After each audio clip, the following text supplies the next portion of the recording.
Bonjour tout le monde. Alors, nous allons traiter dans cette vidéo un module très important de pH. C'est le pH d'un mélange acide-fort avec un acide faible. J'ai pris donc deux acides que vous connaissez très bien. L'acide acétique ou bien éthanoïque et l'acide chlorhydrique. Alors donc elle est caractérisée donc par ce couple acido-basique. Donc il est caractérisé par une concentration C1, un volume B1 et une constante d'acidité qui dépend de la température. Celui-là, réellement, il est caractérisé donc par une concentration C2, un volume V2 et une constante d'acidité qui est négative, n'en parlons pas. Voilà.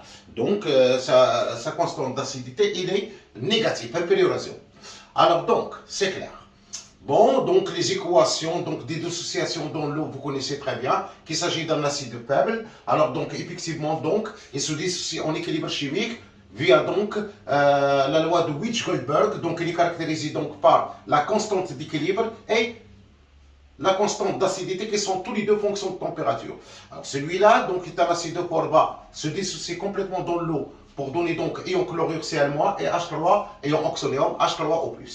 Nous avons donc la dissociation autoprotolyse de l'eau, donc 2H2O qui donne H3O+, HE, et nous avons donc la caractérisation de KE qui est encore fonction de la température. Alors donc la question, quel est le pH lorsque je mélange un certain volume B1 avec un certain volume B2, B1 de l'acide faible et une concentration C1 de l'acide faible et une concentration C2 de l'acide fort. Alors donc quel est le pH de ce mélange? Donc nous avons donc un volume total qui est V1 plus V2. Alors donc avant de commencer, alors donc essayez donc de bien comprendre, ça veut dire quel est le problème. C'est-à-dire je mélange un acide qui se dissocie faiblement, et un acide fort qui se dissocie complètement, et comment je vais déterminer théoriquement ce pH. D'accord? Allez, c'est parti. Alors, la remarque importante qu'il fallait donc, je le signale toujours, attention, lorsque vous traitez ce genre de problème, à un effet important, c'est effet de division, qu'il fallait en tenir compte.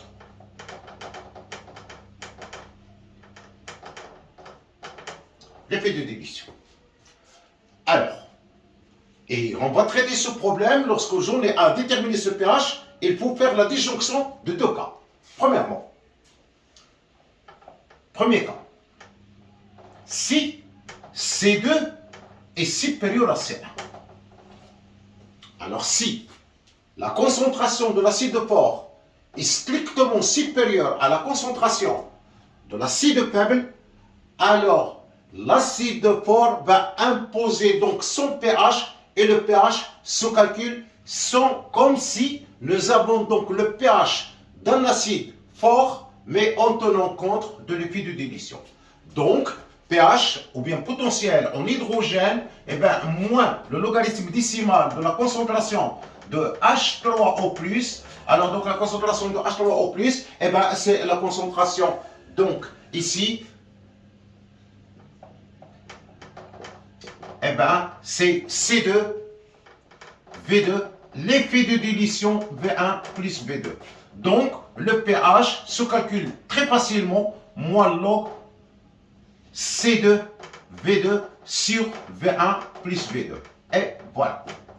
C'est comme si je calcule le pH d'un acide qui est un acide fort. C'est-à-dire, ayant donc la concentration C2 et le volume V2, mais par effet de dilution, elle est dans un volume total qui est égal à V1 plus V2.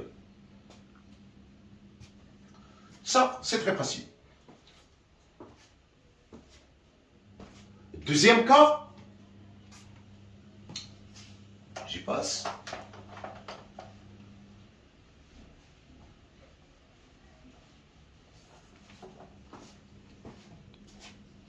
Alors, le deuxième cas,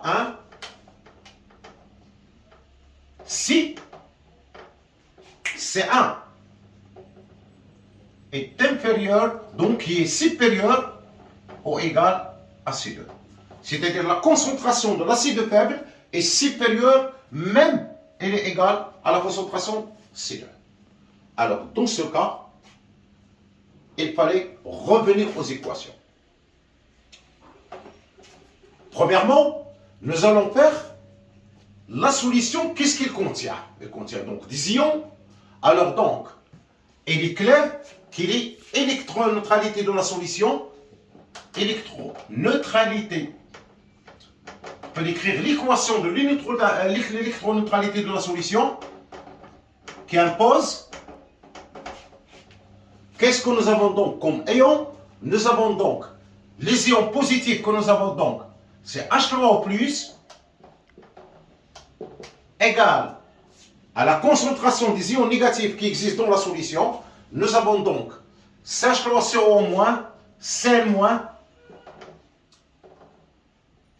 plus CH3COO-, ion éthanoate, plus HO-, ion hydroxyde, qui vient de la dissociation de l'eau. Voilà donc l'équation de l'électroneutralité de la solution. Ça veut dire la concentration de tout ce qui est ion positif doit être égale à la concentration de tout ce qui existe dans la solution comme ion qui est vraiment un anion, donc ça veut dire ion négatif.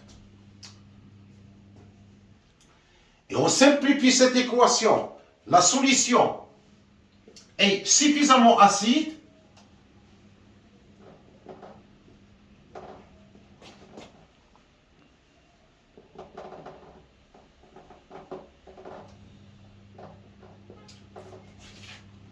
donc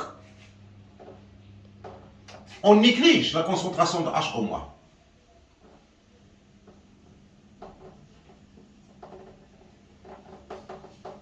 Et l'équation de l'électroneutralité de la solution devient, alors donc la concentration de H3O+, eh ben, est égale tout simplement la concentration ion chlorure plus la concentration CH3COO-. Voilà, très bien. Alors cette concentration, cet ion chlorure est vraiment une base super faible. Il n'a pas la capacité de fixer le proton H+, donc ça veut dire effectivement il n'y a pas une réaction en ce sens. Ça veut dire que la concentration de Cl-, eh bien, c'est la concentration initiale, mais par effet de dilution. Donc celui-là, il n'y a aucun problème. Tout le problème, eh bien, c'est celle-là. Quelle est la concentration de CH3COO-? Voilà. Et ça, c'est le H3O+ qui existe dans la solution. C'est-à-dire en mélangeant les deux acides. Bien. Donc voilà le problème. Eh bien, c'est le problème ici. Et nous avons donc à déterminer ce grand inconnu. Parce que si je connais cet inconnu, eh bien, je vais déterminer le pH par la relation de Sorensen. pH est égal au moins le logarithme décimal de la concentration de H3O+. Alors, pour déterminer celle-là, je reviens une des caractéristiques importantes de ce couple acido-basique, eh bien, c'est Ka. Eh bien, est égal. Alors ici, bon, la concentration de CH3COO- fois la concentration de H3O+ sur la concentration de CH3COH qui ne s'est pas dissocié. Ça veut dire restant dans la solution. Alors donc, Ka, je vais faire encore une autre approximation. Alors donc, CH3COO- pour la concentration H3O+ sur la concentration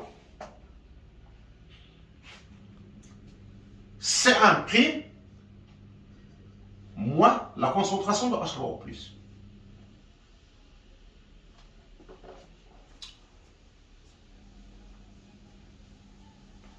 Alors l'acide est suffisamment concentré, hein, il a une concentration supérieure à la concentration C2. Nous travaillons dans l'approximation auquel nous pouvons négliger H3O+ devant C'1.